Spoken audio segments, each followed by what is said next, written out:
So I was wanting to talk to you about the vibrational impact of micromanagement. And I find that when we go into a work organization where people feel that they're not trusted or they're not given autonomy over their work, what tends to happen is that the vibrational elements of our emotions kind of then give off this really negative vibe.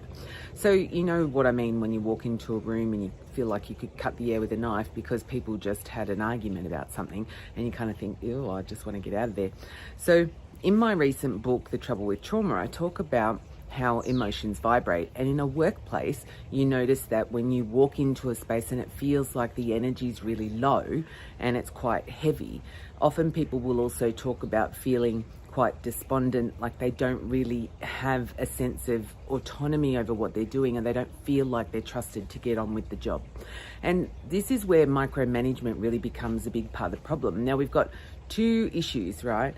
Micromanagement tends to come about because people get controlling about the things that they want to have happening in the workplace because they feel that they're being let down by the people around them. And this can be for a whole range of reasons. Some people just naturally kind of tend to cope that way by micromanaging people. But when we do that, when we're taking control for our outcomes, and so then we're trying to impose on other people, and we tend to then go right over the top of them and make sure that they're doing every little thing. What happens is they stop doing anything, and it causes a much bigger problem. And it's a better kind of awareness point where if you can sort of see that you're getting frustrated and you feel like you're giving people things to do and they're not actually doing anything, we have to kind of stop, reset, and then think about what it is about the communication that's not getting through. Because people just feel like what they're doing is not good enough, or it's not, they're letting people down, but then by the same token, they don't tend to understand what it is that's required of them.